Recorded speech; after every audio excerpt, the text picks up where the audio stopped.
Afternoon, everyone, and welcome to this Education Skills Service Transformation Committee meeting of Wednesday, the 10th of September 2025. The seasons are changing, the weather's fallen apart, hasn't it, really, in the last couple of days? Okay, so we're going to dive straight into the agenda for this afternoon with number one, apologies for absence. Gareth, do we have any? Yeah, from Councillors Bev Hopkin and Mike White, Chair. Councillors Bev Hopkin and Mike White, thank you very much. Number two on the agenda, disclosures of personal and prejudicial interest. Do we have any? No one in the room? I'm looking at Sandra, just Sandra. No one online? No, we're okay. And then we'll crack on then with number three on the list, which is the minutes of the last meeting. So can I ask us to have a quick look at the minutes? There's 3 pages of them. Page 1, page 2, and page 3. If you are content, committee members, to approve, and then I'll sign them on your behalf. Are we happy? All happy? Nodding. Sandra, thank you, Lyndon. Great stuff. So we move on to agenda item number 4, which is our report on reading and numeracy as agreed in the work plan. So to kick this off, I'm looking at Councillor Robert Smith, Cabinet Member for Education Skills. Robert? Yes, thank you, Chair. If I could just say a few brief words of introduction to thank the officers for pulling together this report, because what I think we have here is a very candid outline of where we are in terms of reading and numeracy in Swansea. Yes, there are a lot of strengths, and quite rightly they are referenced in the report, but I think it also references areas that we need to look at, areas where I think we've seen, we've identified the need, certainly since COVID, with some of the Eston inspections in recent years. And there are challenges, there are things that we have to address, and I think we have to look positively at how we can build on what we've achieved so far and move forward, Chair. I think in those words of introduction, I'll ask Helen to take us further, Chair. Lovely. Thank you, Robert. Helen?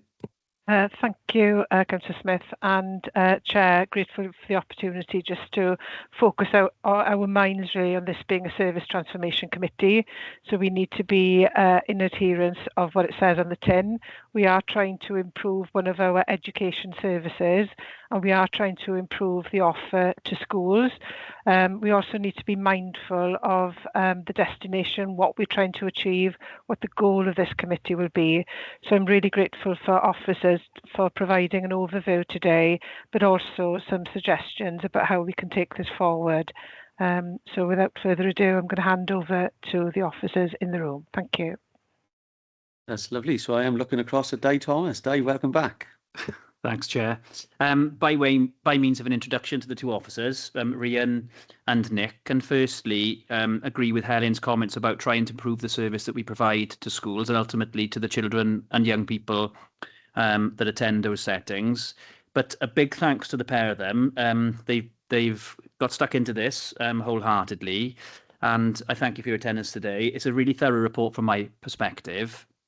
And what you won't see in the report is the positivity that comes out of schools from the last 12 months or so in the direction of these two, because your work has been excellent, and that is reflected in the feedback that you don't see in the report, but that I get on a day-to-day basis and in the evaluations. I'm not going to steal any more thunder.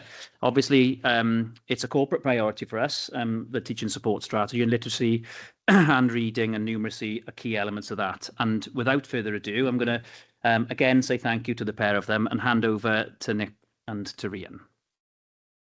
Thank you, Di. Have we got a presentation that's going to be lovely? Thank you.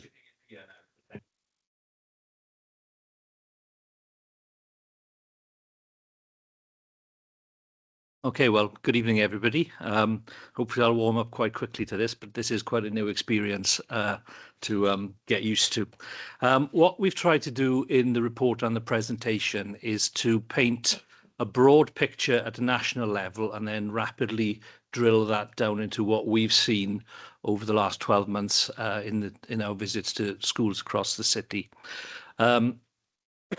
So at the top end, our Cabinet Secretary for Education, as part of a presentation that she made last November, pretty much nailed her colours to the mast when it comes to Welsh Government priorities in improving skills as quickly as we can in a sustainable way that isn't just well, we throw some money at it, do something for 2 years and then away it goes again. That's not what we need to do. So as you see there, it's non-negotiable. It's what schools need to do. And I think our role in Swansea is to oil the cogs to make that happen in a way that, drives education in Swansea forward. So what I thought would be useful then is to give you with a definition of what we mean, or what Wales means when they talk about literacy and numeracy, because it's different from mathematics and it's different from language. In the report, there's a definition of both, but in the presentation there, hopefully you can see quite clearly that what we talk about when we talk about numeracy and literacy is that they're transferable skills. They're the responsibility of everybody, and it's about giving young people the right tools in their toolkit that they can be presented with a problem and make the right shot selection when it comes to applying their mathematics and their literacy skills across a range of subjects or problems. We then come to the data that underpins this and why it's become such a priority in Wales. As an international measure, since the year 2000, schools have engaged with the PISA assessments, which are taken by schools across 85 different countries on the last measure. They test problem-solving skills, so they're not given sums to do or sentences to correct. They are given problems which they then have to select the right skills in order to solve the problems. And these are then reported by measures of numeracy and reading rather than literacy. They're taken by a random sample of 15-year-old students, so that's year 10 students in schools, and they're a 2-hour online assessment, and then the data takes quite a long time to crunch, but is normally produced or published the following year. The graph on the screen at the moment shows performance by country for numeracy over the cycle since 2006, I believe.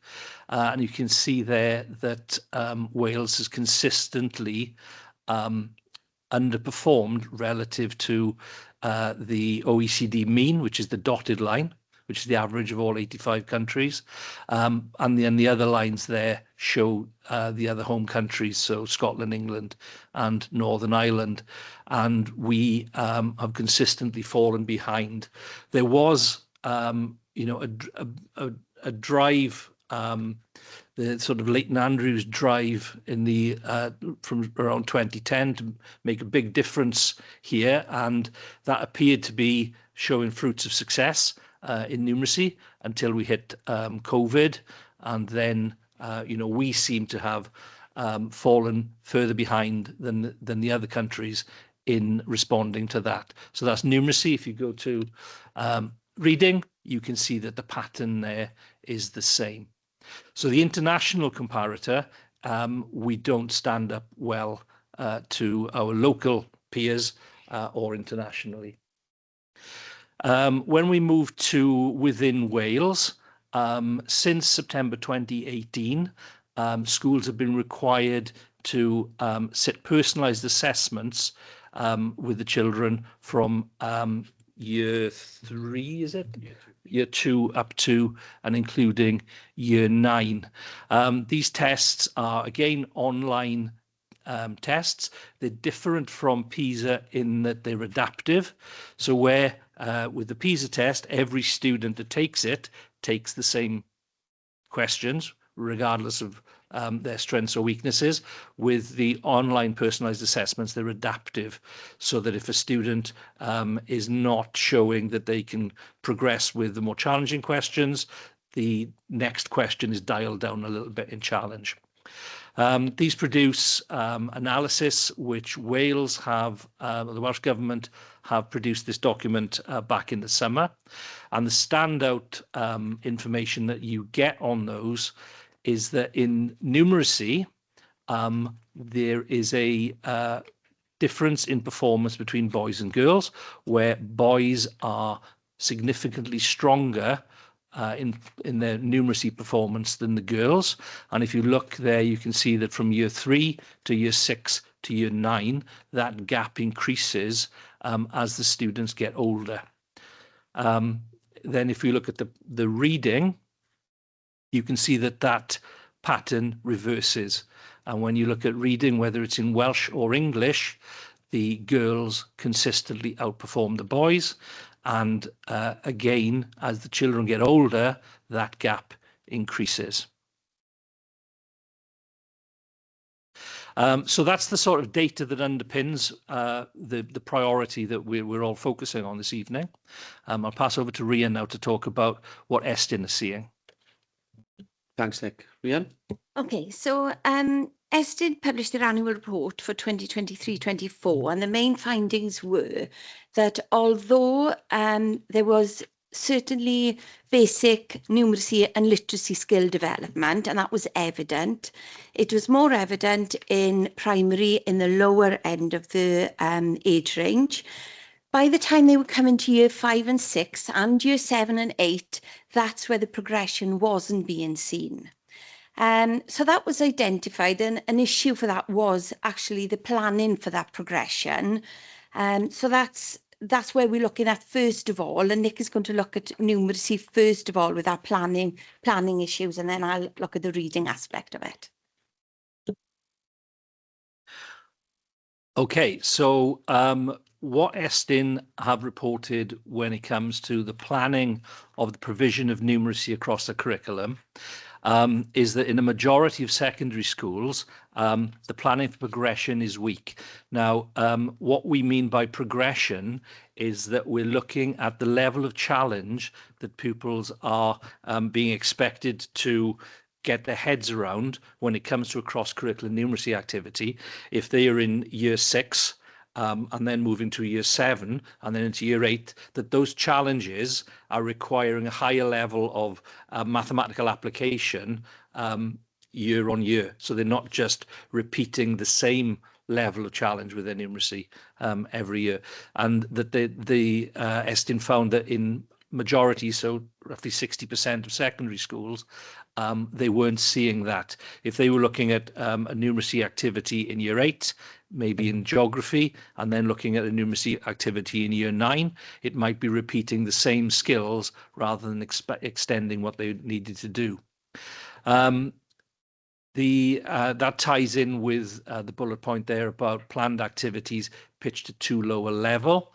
Very often, they would see activities which secondary schools might think would be appropriate, but were in fact getting the skills from year 6 or year 5, progression step 3, is what they would need to apply. So that was a concern. They would like to see more cross-curricular numeracy activities which are based on number work and measure rather than data, because lots of schools they seem to be at the position, well, if we're going to do this, we'll do some data analysis, because that is something that teachers outside the subject area of mathematics feel that they have got some confidence with. Which leads to the final bullet point on that screen, really, which is that Estyn is saying that there are too many teachers who are weak and with low confidence and subject knowledge. And what they're identifying there isn't the subject knowledge and confidence of the mathematics teachers in the secondary school. They're talking about the confidence of a history teacher or a technology teacher in confidently and enthusiastically introducing a numeracy activity in their own subject areas in a way that they could feel they could develop the best numeracy out of the kids when they apply it.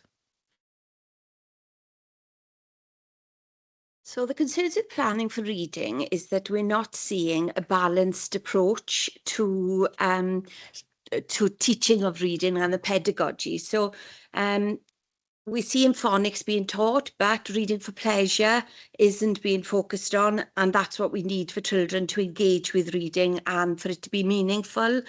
We're not seeing reading being developed across the curriculum, and that's such a focus, especially when they move on to comprehensive and they need those skills, but that's not or hasn't been evident in the primary or in year 7 and 8 then when going into the comprehensive. So building on those skills, we're seeing some teachers who have a strength in this being willing to teach the nitty-gritty skills then of reading and doing the decoding and getting the fluency where the children need to be. But another teacher who hasn't got that training is not building on it, using their own strengths in a different way, and therefore these skills are not being built upon. And that's where the greater consistency is needed in developing reading skills. There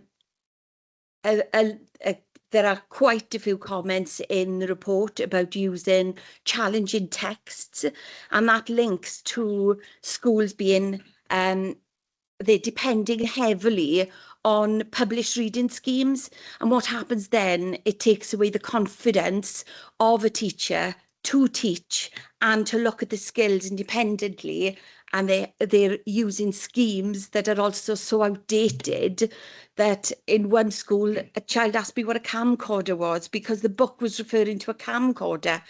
They're out of date, so there's lots of things like that coming into the bigger picture.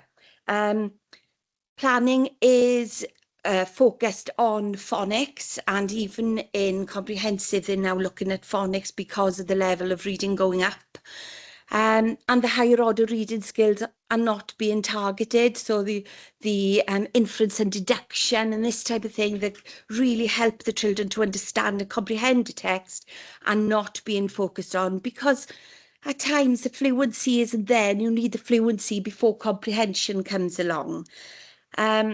Another major aspect that I feel, it was clear in this and what I'm seeing in schools is the strong reading culture, the love of reading, wanting children to want to pick up a book and see what's happening in that story, listening to a teacher read. That culture isn't there, although some schools are starting to focus more on that. I think reading is planned more in isolation in terms of we have to do this. It's almost a tick list. We have to do this. We need to teach this skill instead of doing that through the curriculum and through the love of reading. And that's the picture where we've got from the planning side from Estyn. Okay, so the next few slides now focus more on our findings and the sort of conclusions that we are drawing when we visit schools in Swansea. So we're going to focus first of all on the management of the skills curriculum in numeracy and reading, and what my sort of conclusions are that too many schools, they're not accurately self-evaluating their numeracy skills. I don't think they are that clear on what a good one looks like, that they are looking at something that they think, yeah, that's a suitable challenge for my year 8 science class, whereas in reality it isn't. As I mentioned earlier, it's actually getting the kids to rehearse a skill that they would have learnt in the upper ends of primary school. So I think that's a key concern, is that schools think they're meeting the requirements of the skills curriculum, but in reality they actually aren't, because their self-evaluation and quality assurance processes aren't robust enough in that aspect. Another concern in particular relates to secondary schools. All schools have a numeracy coordinator, they'll have a literacy coordinator, but the experience of those coordinators and the level of seniority the post is given within the school varies massively. So in some schools, you'll have a numeracy coordinator who is, to all intents and purposes, on a par with the head of a large AOLE or even an assistant head. And in other schools, the same post is being held by somebody that may be 2 years in the profession, on a low TLR, and they then struggle. They don't have the clout in order to drive this forward at pace within their schools. And then the third point that I make there is that, reflecting on what Estyn said about too many teachers have low confidence in their own mathematical skills, that not many schools have got plans to deal with that, to get inset professional learning, to identify what needs to be delivered, how it needs to be delivered effectively, and how those non-specialists should go about doing that. So with the management aspect of reading, point 1 and 2 here are linked, because we've got members of staff in comprehensives, we've got year 7 children going up who still need phonic instruction. That didn't used to happen. So those teachers who are teaching year 7 and year 8 are now having to teach phonics, and it's just they haven't had the training for that. So there is a lot of training needed for that, and a request for it. But of course, as I said, that links to pupils leaving primary school without those secure reading skills. And that can happen because in year 5, 6, if you tend to stay in that area of teaching year 5, 6, you haven't really had to teach phonics until the last few years. And unless you were in sort of reception year 1, year 2 phonics, where you were using it all the time. So that training now needs to go throughout the whole school, not just for teachers who are teaching in lower, in year 1 and year 2 and reception. As I said earlier about the prioritising of reading schemes, we have an issue where reading schemes are still being used up to year 6, and it's causing real apathy with children. They've got no interest. They don't want to be reading a scheme while their friend is on a novel that's interesting, and they are feeling this pressure of, oh, look what they're on, look what I'm on.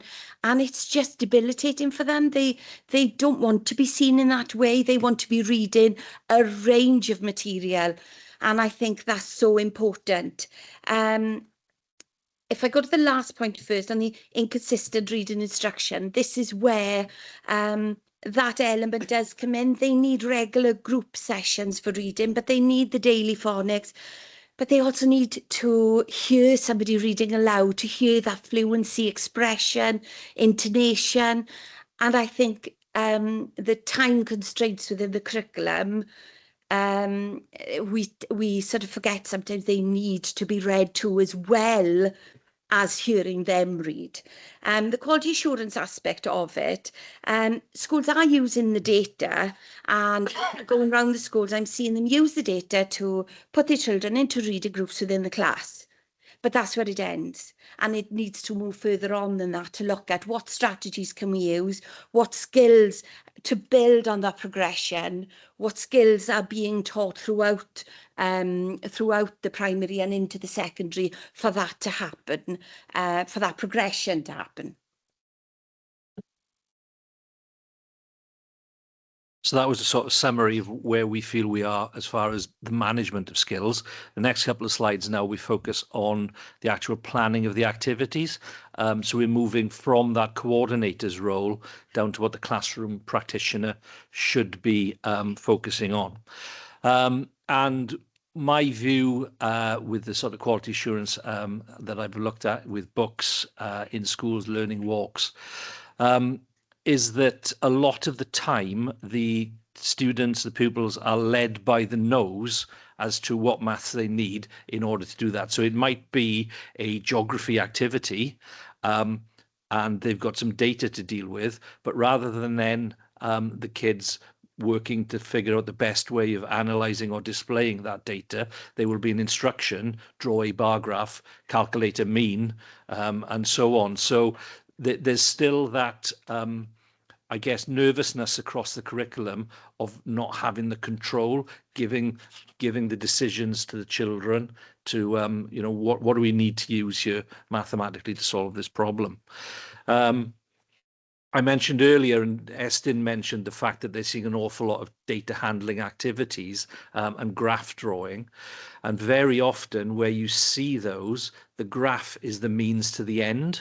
So rather than when you're working with data, having a problem, making a decision about what data you need to collect to deal with that problem, how are you going to display it or analyze it? Sometimes you don't need to do both, but then you need to have a conclusion that relates back to the purpose of the data collection in the first place.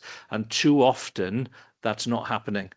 Great, you've drawn a graph. We can move back to the, you know, my subject now. We don't need to worry about anything else.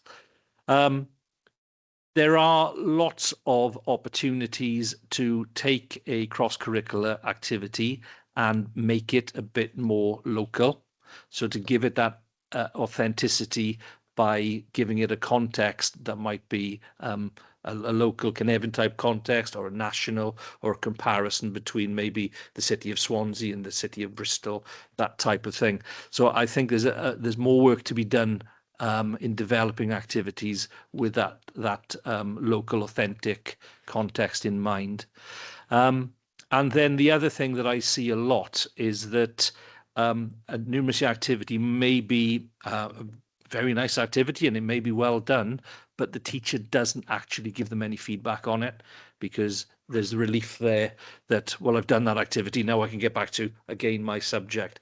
So as part of that planning, teachers need to be thinking about, right, well, how am I going to assess this, and how am I going to give that feedback which takes the learning forward for the student. But this aspect now within reading, we've got children that are having difficulty with comprehension, and that's for many reasons. When you think about reading, they start with decoding, and they need to be able to decode and use their phonics before they can comprehend. But in the middle of that bridge is the fluency, and if they're not fluent readers and they're stuttering, that comprehension cannot be there. So until those elements are secure, comprehension skills are going to be really challenged for them. Another aspect of that is that if a child has a text, if there are 200 words in that text, they need to know 95% of those words in order to understand, not only just pronounce the words, but understand the words in order for them to comprehend that text fully. And if, to put that in sort of into a context, we've got, if you had a paragraph of 200 words, if there are only 10 of those words that they don't understand, that comprehension of that text is a challenge. And that's where we are. We've got teachers that are thinking, oh, this is a challenge in text, but it's almost too challenging. There's too many words in there they don't know. And that's where we've come into now doing explicit vocabulary instruction, where we're pre-teaching words in order for children to have that depth of understanding before tackling a new text. But not everybody's doing that. And it also takes 17 exposures to a word for a child to comprehend and get it in their own schema. That's a challenge, to get 17 words for each new word that they are learning. So, you know, it is a slow and steady process. And that takes time, of course. As I said earlier about reading for pleasure is not emphasised, and that it is time to put that into the curriculum when it is as busy and as full as it is. And what, to the detriment of reading, writing is something that shows evidence in books. And when Estin come out and they're looking for evidence in books, teachers are feeling, I have to get the writing in here. This is my evidence to see what level these children are. and it's to the detriment of that reading experience, be it the 10-15 minutes you would have read to them at the end of the day. You're thinking, oh, that's 15 minutes where I can do that little bit more of writing for evidence. So one is overtaking the other. The other side of that is it used to be home was used to read to your children, but time doesn't allow it. Life has changed, but on top of that, we've got parents who can't read. And how can they read to their children? How are children read to at home? Read with every day? It's not happening. The finance also isn't there for the books that we would have had as children to go and have a look through, to skim and to scan through. It's just not there. They don't have the finances, and schools are giving books out, but it's not an ever-ending resources that we can do. Pupils often lack confidence in sentence structures, and that's due to the lack of reading, and that is affecting then reading comprehension and writing quality. So the big picture is that reading just needs to come to the forefront now of planning, and we just need to train members of the teaching profession of throughout the whole thing, isn't it, you know? And those comments take us nicely onto professional learning support. So we are currently in week 2 of year 2 of being in post.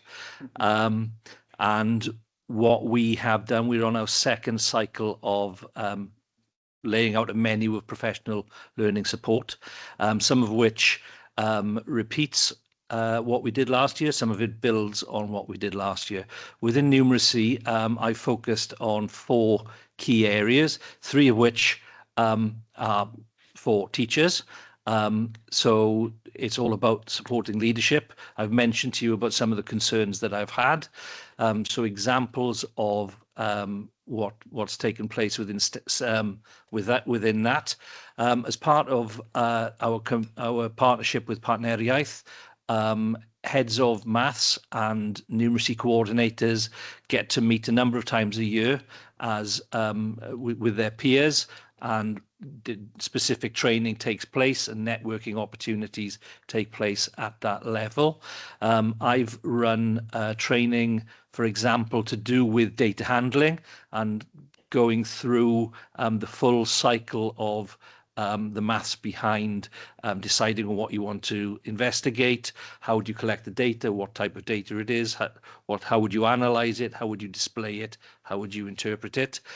So we've encouraged secondary numeracy coordinators and primary numeracy coordinators to come along to those.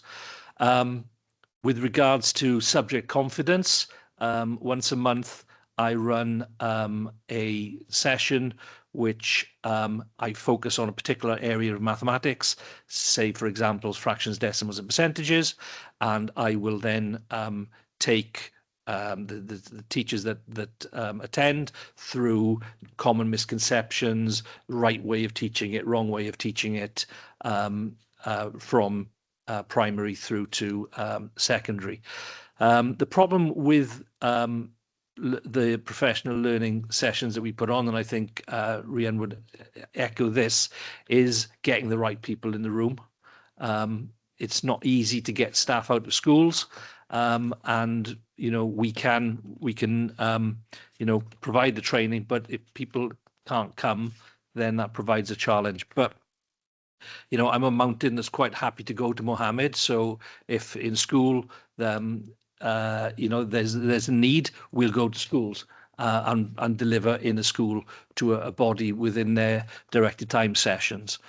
I look at encouraging maths teachers to use equipment like visualizers in the classroom to make sure that when they are providing demonstration instruction on how to do something, that they are working with exactly the same materials that the children have got in front of them. So we actually give the people that attend that, give them their own visualizers to take back to schools and work with, and then feed back to us. But I also recognize that there's a big issue out there with the numeracy skills of parents and the confidence of parents when it comes to supporting their kids. So I go around the secondary schools in particular at this time of year when they're getting ready for mock exams or in the early spring, and get parents and pupils in and take them through strategies for how to organise their revision, how to plan it, how to prioritise, how to practice what they need to do getting ready for the exams. So when the kids go in and have that exam paper in front of them, they're not overwhelmed by what they see because they've had plenty of time getting ready for that. So the professional learning for reading that we've focused on last year, and that's still continuing this year, is reading strategies for fluency and comprehension. Part of that was looking at the reading behaviours that were brought in quite a few years ago, but seem to have disappeared. But they are coming back because they are the strategies that teach the higher order reading skills that Estin is saying are not being taught. So a lot of schools are requesting that. So I've been out to quite a few schools doing that for the meetings for teachers where they have the training for an hour after school. A professional learning that was put on for teachers to attend was specifically looking at fluency and that bridge from decoding the fluency to comprehension and strategies that are tried and tested and have been pushed by the Education Endowment Foundation are things like the Reader's Theatre, which gives children enjoyment of reading as well as the rehearsal and repeated reading, reciprocal reading, which is a form of group reading, choral, echo, ped, and that repeated reading, because the children need exposure to the same text. It's not just a case of, I've read that, move on. So that PL sort of focused on that. Also looking at the type of strategies we would use before starting to read a book. During reading, what sort of strategies could we use to support the children, and then the questioning after reading and how we evaluate what we've read and what we've understood. Part of that then became explicit vocabulary instruction, which has become a PL of its own now, and that is the reinforcing of the vocabulary, how we learn vocabulary, how children absorb new language and begin to use it themselves. I think I've done that week after week in schools at the moment. They're all calling out for it. The new PL that we've got coming out this year is the Curious Reader, so questions to unlock the story.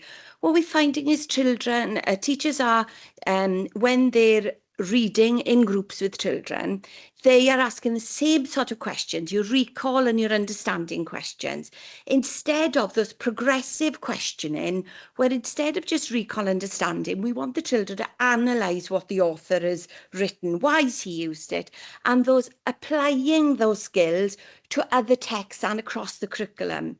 And we're looking at mentor texts, which are good texts with strong vocabulary that will challenge the children. So we're looking at the types of questions that can link with that to support progression. So those are the main focus we've got with reading through professional learning this year. Thanks both. Just to summarise, if I may, I think, and I hope you agree, members, that demonstrates the rationale for the service transformation that we want to undertake. And I hope that demonstrates that we've got a sound and improving knowledge base of our schools, 93 schools and settings in Swansea. A couple of things from my perspective. Key notes are, it's the responsibility of everybody, and I think that's the distinction between language and literacy and maths and numeracy. And overall, I think there are times where there are too few schools who have got the confidence to tell us what they need to do better. And I think the team have already identified quite a few items, both from a trawl of what there's a national picture, and locally through being on the ground in schools. And quite a bit of that points at self-evaluation. The last slide that I've got on the screen, and we want to spend a good chunk of time taking views from members, is a suggested way forward, Chair, for the committee to consider. And there there's an omission on there. There are actually 6. The one from the bottom one of the report's dropped off, but there are 6 individual items which you can see on the screen. And I suppose, without going into too much detail, an audit of the skills coordinator's abilities has been outlined, model job descriptions to support that, and then further training for governing bodies and for leaders as outlined. Sorry, we're talking about paragraph 56 onwards. You're on the left. That's isn't right, it? Chair. Yeah, you are. Thank you. This is the summary now, Chair. And then overall, this is a catch-all really. The big item will be the development of a manual, which would include a toolkit for self-evaluation, and then 2 more, which would be to further expand and develop the school-based and setting-based professional learning available to our practitioners in Swansea. And the last one, which would be tied into the professional learning, would be the development of some resources. So we've presented 6 items that we could consider would support the transformation of the service with regards to the improvement for numeracy and reading, and really welcome the opportunity for members to feed into that discussion in the next 20 minutes or so. Thanks. Thank you all for that report. It's when I read it, I was very impressed. It's very detailed, very thorough, and I do appreciate the time that you put into it. So as I'm waiting for committee members to put their hands up, including and looking at Sandra in particular, because she's straight in front of me. Thank you very much. There's a few little points for me. What struck me early on, right, was PISA, right? So I never liked the PISA test because it says, so what are you measuring, why are you measuring it, international capacity, all the rest of it. But it is a huge issue, right? So I really appreciate the Minister's focus and her enthusiasm for an absolute focus on literacy and numeracy. And my feeling over time has been that we've diluted priorities consistently over time. So this is what we need. When we had a visit in one of these committees a few years ago to one comp, reading was flagged up like headline news, bold print, underlined many times, you know, with a flashing red neon. Do that because it's the gateway to everything else.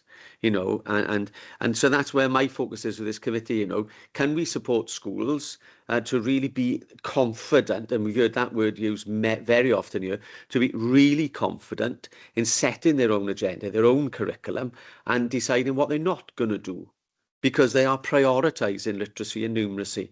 To be confident, because we can't do everything at the same level, at the same pace, with the same cost and the same staff time allocated. Do you know what I mean?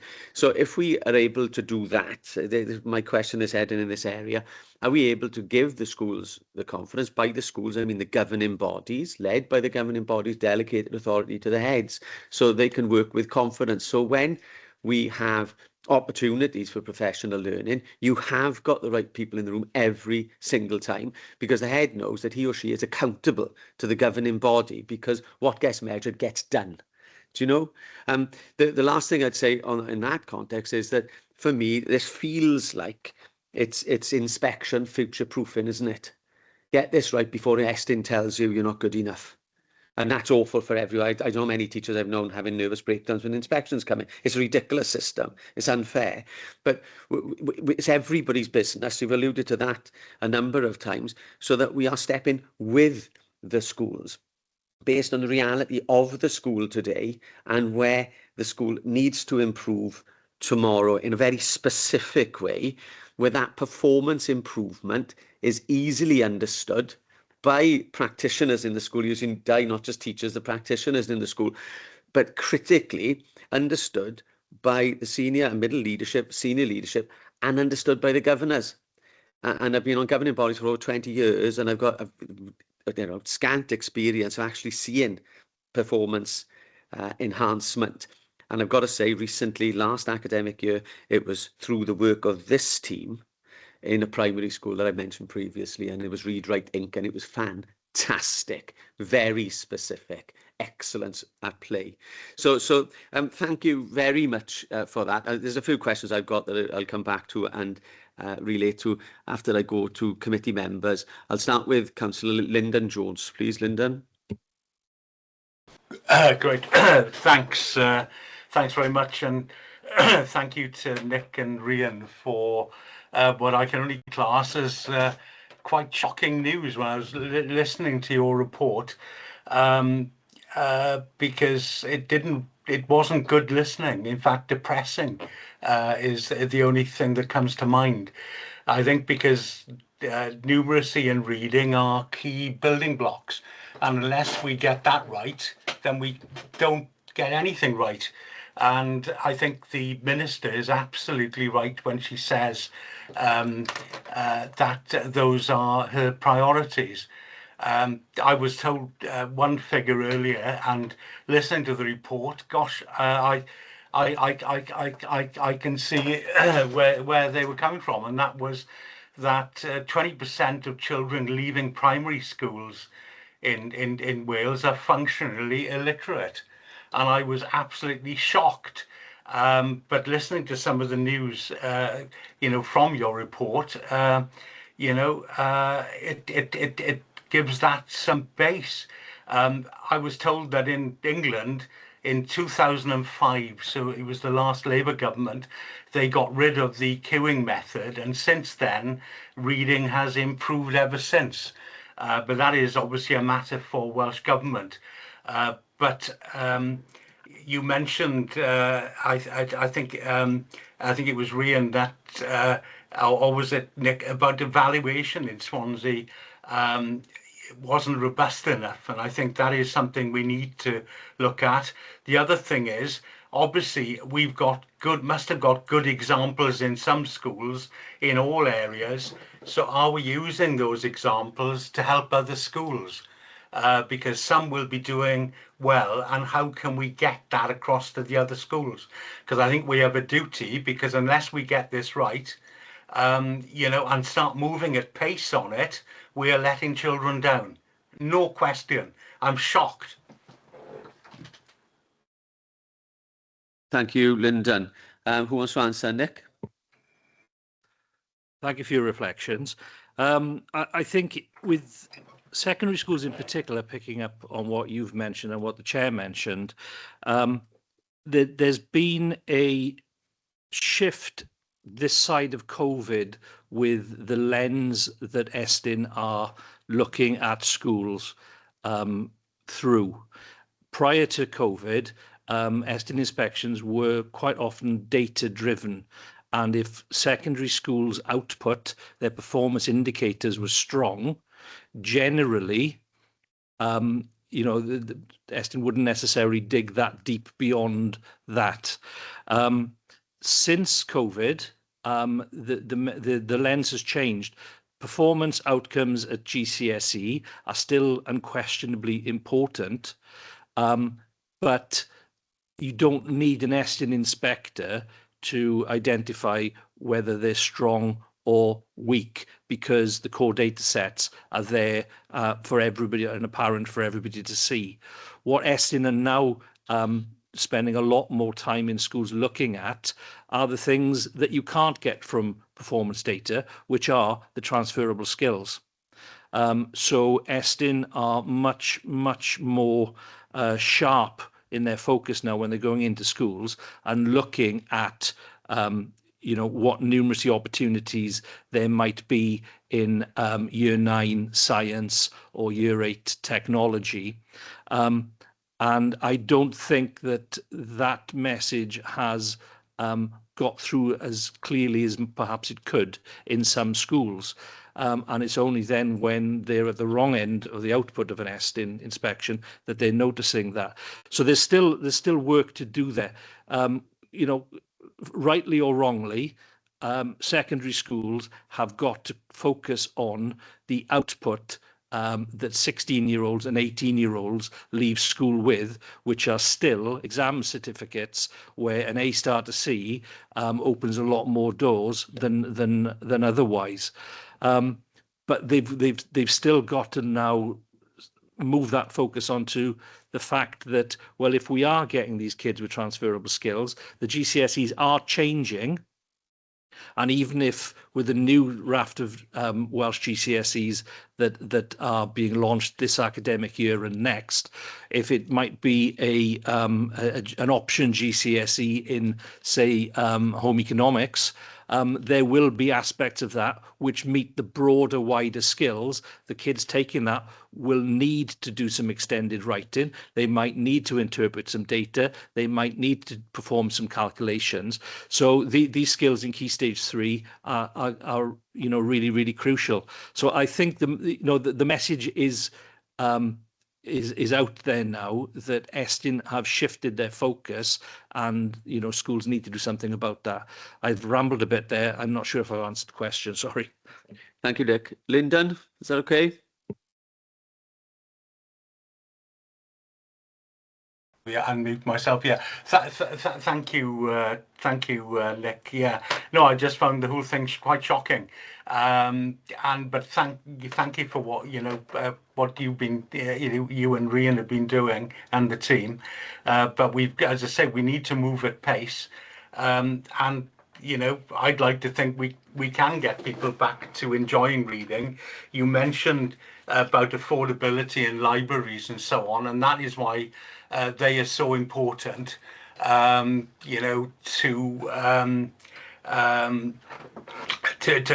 get people and get them available, and where they're not in every community.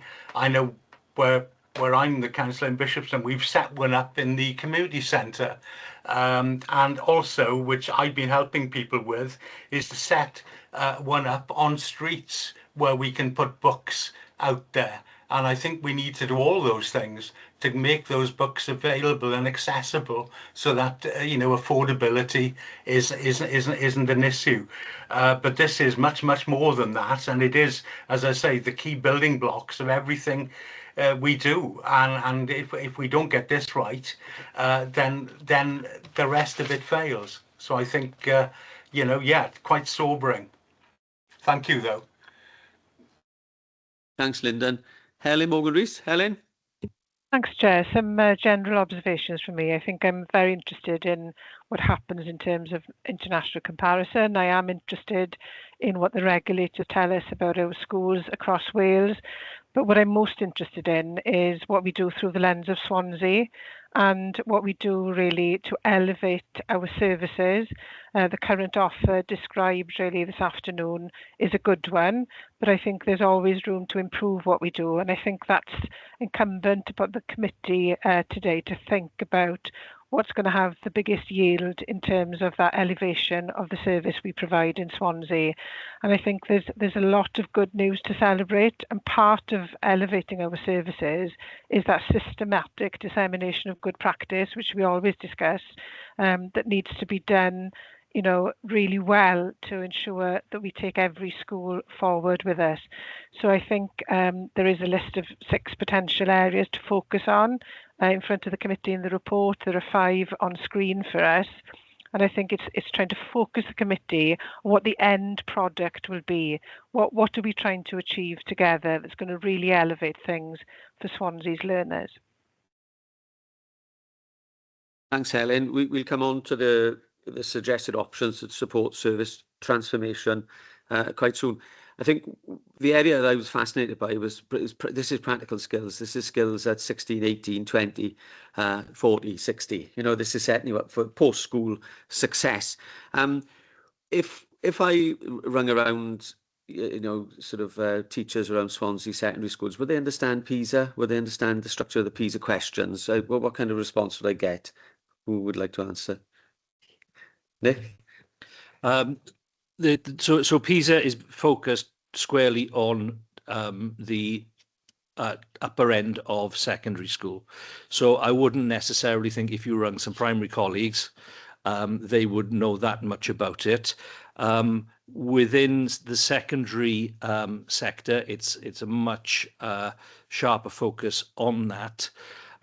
There is still, it's a random selection of schools, and from within a random selections of schools that are invited to participate, invited really in inverted commas, they then take a random selection of students from within that. The style of a PISA question is very different from the style of a GCSE question. So as a maths teacher, for example, when kids sit GCSE in maths, there are 3 different tiers of entry, because the level of challenge between a grade G question and a grade A star question are very, very different. And not every child is taught the full spread of that syllabus. Whereas in PISA, regardless of the ability of the student, they're all presented with the same question. So they can be quite dispiriting and quite challenging for some of the students that are randomly selected to take that. The teaching that goes on in a school within Key Stage 4 is with that end goal in mind, which is success at GCSE. A bump in the road then is this random selection, which tends to happen in maybe the spring of year 10, where the teachers there's no syllabus to prepare them for. The kids are going in, sitting them cold. So it's quite a challenging and alien experience for the students. That said, that's exactly the same experience in England, Scotland, Northern Ireland, and across the world. So if I think back to that 2009 publication of the PISA results, when Leighton Andrews then went on a drive of every teacher is a teacher of numeracy, every teacher is a teacher of literacy, that then did become a focus, and the Curriculum for Wales, the Donaldson report was on the back of that, and these new Welsh GCSEs that are now being launched have got more of a correlation with the style of questions that are on those PISA tests than certainly there was in 2009 and 2006. Lovely. Thank you, Nick. I think where my thoughts take me with this is that we'd be thinking about the links that we've got with vocational education. We've had a very strong focus on vocation across Swansea schools and in this committee over time. And it's making learning meaningful. So it's about comprehension. And I think with the PISA test, if you have a scenario-based question and then a series of questions saying, so from the paragraph above, what is David talking about? Does he mean this or does he mean that? Which is powerful and meaningful. And I wonder with the vocational link that we could tie the localization in there quite powerfully in Swansea. The Cynefin stuff has seen some fantastic meaningful learning through Cynefin, so that we can make it meaningful. So if we're talking about maths or numbers, we could sort of, I don't know, talk about whoever fitted the carpet in this room. You know, face up to that challenge if you're a carpet fitter. And it could be somebody in the class, his dad or uncle or whatever, who is a carpet fitter.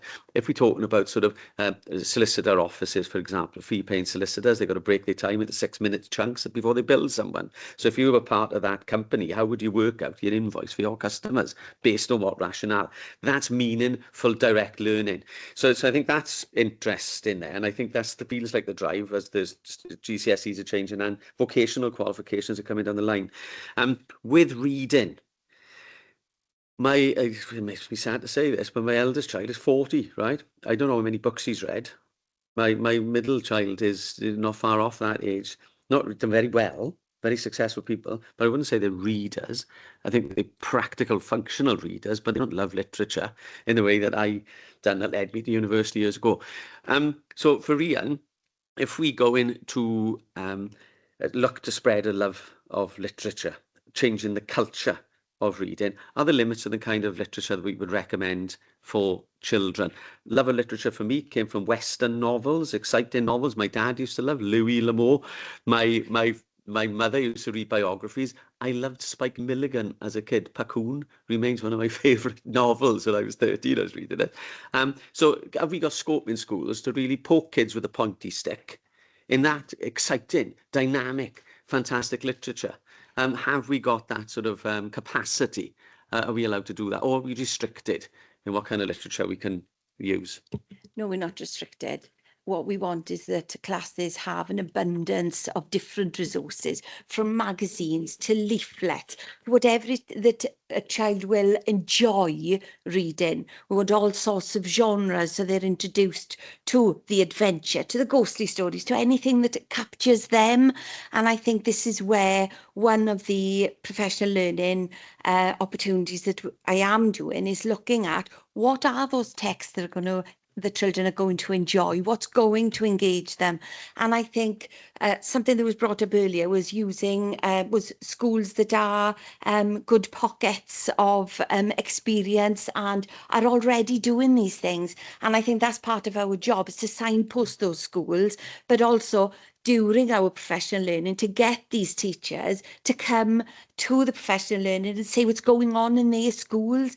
But without a doubt, we need a range of literature, and that's where we get to know our children, because without that connection with our children in the class, we don't know what their interests are. And I think that's what's important with that pupil voice, where we can have them to show, actually, we're loving this is what we're interested in.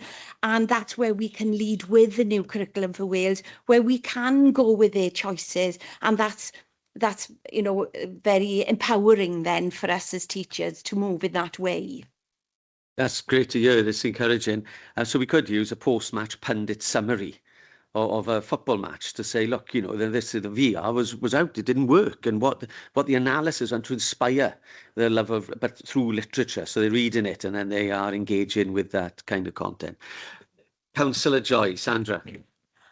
Unfortunately, can I apologise, Robert? I know your hand is up. Do you mind if I call Sandra? Yeah, you in a second? carry on. You call the Sorry. committee first. Yeah. Thank you. Unfortunately, I left full-time working in school management around 2018. So this has come as quite a shock because, of course, at the point I left, literacy and numeracy was everything. I remember having the conversation with a number of people, if we bring this skills curriculum in, will it actually end up throwing the baby out with the bathwater, because the teachers are going to be so focused on bringing a new skills-based curriculum in, they're going to forget the basics like reading and number. And I am worried that that's where we're going, that these teachers are so overloaded that suddenly numeracy coordinators, literacy coordinators have been marginalised in schools because they're too busy having to do all the other stuff. And that worries me. Have you talked to organisations like SCASH to get this all relaunched again? Have you actually done a presentation like this to SCASH? So good point. Sorry, can I just ask, can we explain what SCASH is? Anybody listening to this might not know what it is. SCASH is the Secondary Schools Head Teacher Association. Lovely, thank you. So, really good that you've raised the concern, Councillor Joy, in terms of overload. That's a real issue for us. I think what we are saying is, no, we don't want to throw the baby out with the bathwater, absolutely not. But the coordination of those skills in a secondary setting has become blurred. And I think that the focus has moved away from the importance of those basic skills. And I think, with all due respect, there has been a social shift in the requirements, in what children and young people need. We know that on entry to nursery, we see far greater levels of need, referrals to other services to support children and young people.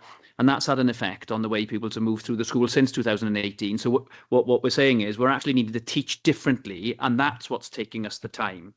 So I don't think it's baby out with bathwater. I think it's a need to shift pedagogy, to shift some mindsets, to refocus, and actually to really coordinate the provision for skills development across the curriculum and make it everybody's business, and bring that to the fore. So it's just a slightly different lens that we need to put on. Remind me your second question.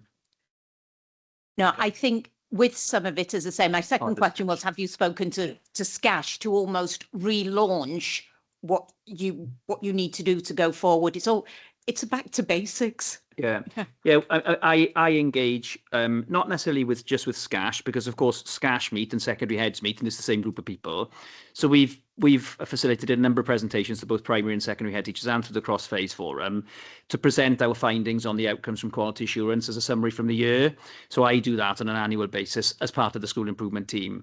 And also, to be fair, SCASH come to us with some of their worries about, as we've highlighted, potential deficit or deficiency in reading skills as children come up from year 7. But I think sometimes the realization is it's not just about the fact that they haven't got the skills now as compared to where they were 3 years ago, but we need to do things differently. We need to shift. And I think, we acknowledge that. This item hasn't been in its in this iteration to Scash, certainly not. But I very much doubt that anything that's set out here in terms of actions and agreed would be anywhere far away from what schools are currently focusing on. It's just that our support needs to be much sharper in terms of the quality assurance, the self-evaluation, and to provide those skills coordinators with potentially a framework to help them understand where those gaps lie. Does that make sense? Yeah, and I think that is some of it because, you know, you won't get many secondary school teachers who can teach phonics and things, but suddenly we need it. We didn't need it before because, to be fair, there was a smooth flow and there were a small number of children that you'd withdraw or whatever to be able to support them. Things have changed quite dramatically. I think I'm impressed you've got through this whole presentation without mentioning phones and the way children are addicted to those instead of reading and numeracy and so on. But also how that stuff like AI can be harnessed to actually use it to help parents as well to learn what they need to know to help their children in turn. So I think you're in a completely new platform from where you were before, but at the same time, I do think that the focus has necessarily shifted. Yes, of course, that. Thank you, Sandra. Nick? Just listening to some of the questions and some of the comments, reflecting on it, I think what you need to bear in mind is that there is more balance in the report that we wrote than there was on the presentation, because the presentation was just something to drive us towards the product that we want to get out of this. It's a more negative view of what we've seen in Swansea and what Estyn have seen across Wales than if you actually read the report. So in the report, if you look at paragraphs 22 and 25, where we are raising some very positive experiences that schools in Swansea have had from Estyn. It's not all in doom. There is some very strong practice in our schools, and part of the job, and I think the question was raised earlier, is how we share that good practice with the schools that are crying out to, to get that support and those ideas in place. Thank you, Nick. Councillor Robert Smith. Yes, thank you, Jen. And I think Nick, Guy, and Rhian have said a lot of what I was going to say. And I think Nick referred to paragraph 22 and 25 as I was going to mention those. And that's what I think is important is we've had a warts and all, as I said at the start, a candid presentation about where we are and what the things that need to be addressed are. That said, there are clearly strengths that the Estyn have identified and that they're listed there in some of those schools. And what we don't want is to be complacent about that and not address these issues. And I don't think it's that work isn't happening in schools. I think it's how we harness what's happening in schools and how we as a local authority get a grip on what's happening and how we can support that work on our schools. In terms of how children acquire the skills, and I'm thinking of the reading skills in particular here, I don't think we should prescribe, or anyone should prescribe, a specific method as opposed to another. You need to have a battery of different methods at your disposal that will address the needs of the children you're teaching in the class. And I think that's a crucial thing as well. And we don't have some kind of blanket approach, but we tailor this because every child is different, and every child will be inspired and will it will click with them in a different way. So I think it's making sure we have that variety and that we have a range of approaches at our disposal and at school disposal. And that's one of the things that this the kind of approach that's been outlined today will help deliver, Chair. Thank you, Robert. I've got to agree. I mean, this is looking forward was the emphasis of the presentation, not sort of saying, look how great we are. And that's important. That balance is clear in the report here. So I understand why the emphasis was placed as it was, very helpfully. Councillor Pritchard, Sam? Thank you, Chair. I think it's been a really helpful and fruitful and honest discussion as well. So if I can just thank all the officers for what they've presented. I just want to pick up on the role of governance and critical friend that school governors play, and I know that's look at one of the strengthening leadership strategic planning points, but I think it is important that we consider the role that governors play in scrutinising and reviewing and evaluating, and so I think that's a really important area, and so I think it would be great to look at that. I think how we provide training for governors, I think, is very difficult,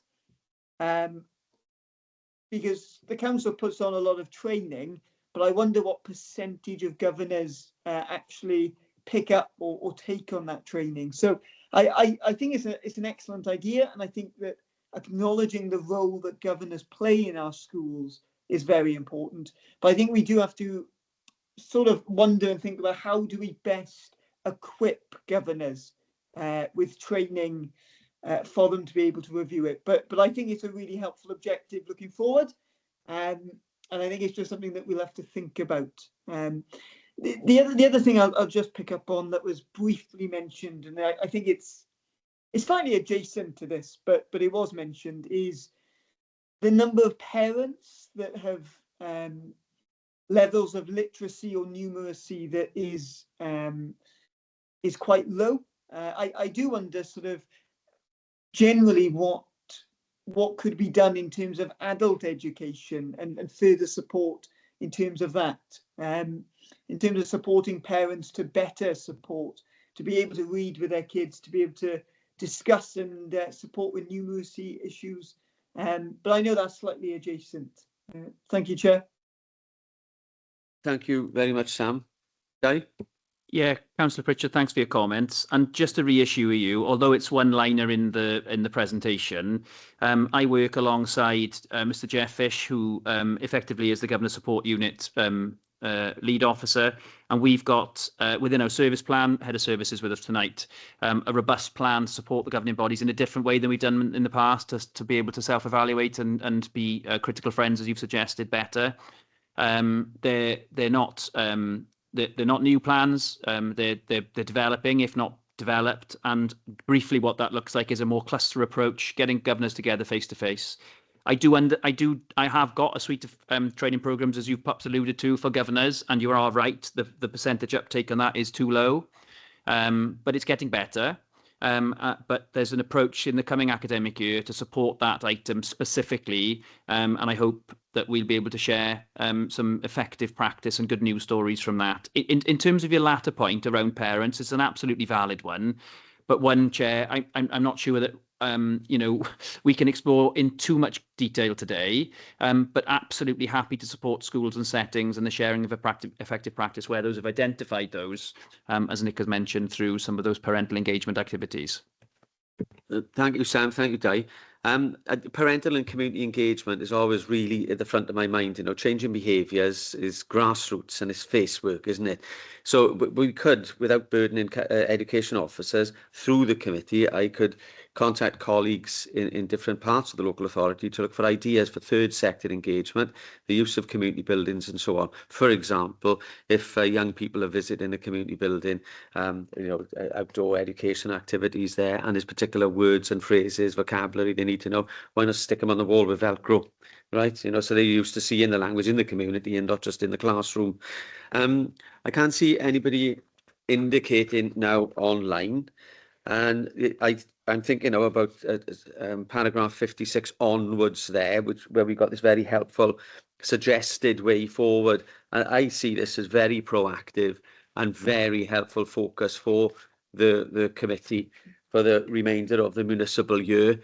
Please indicate, colleagues online, Sandra, anybody wants to, please add value. But I would absolutely endorse what's here and support this as next steps in the literacy and numeracy context.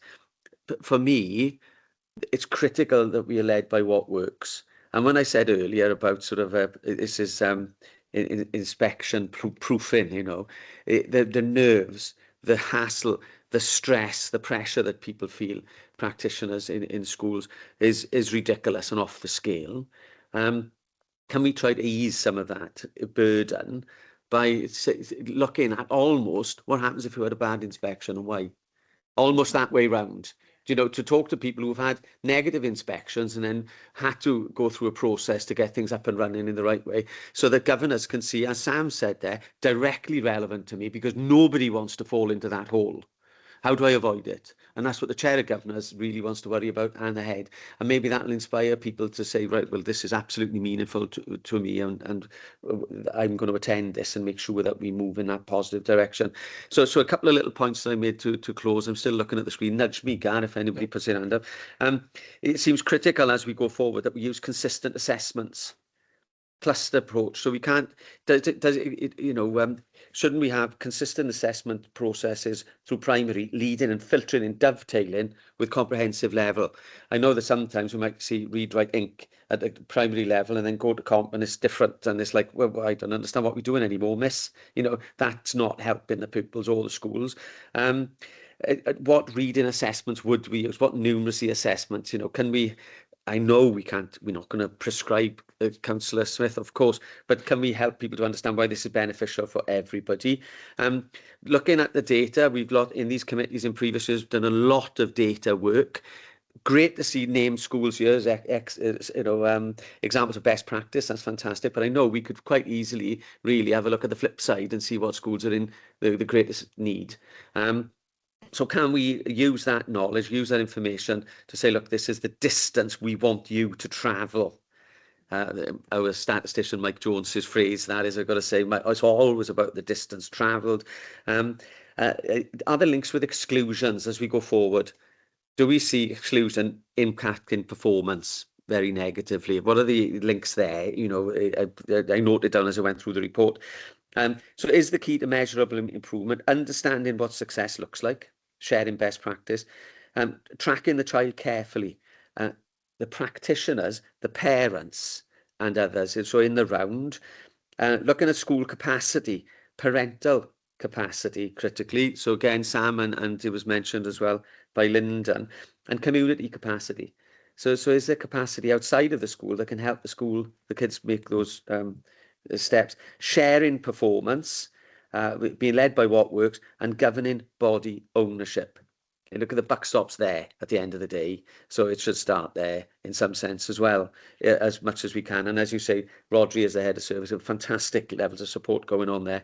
But there seems to be like a process of horizontal interweaving almost, pulling different strands together as we go forward.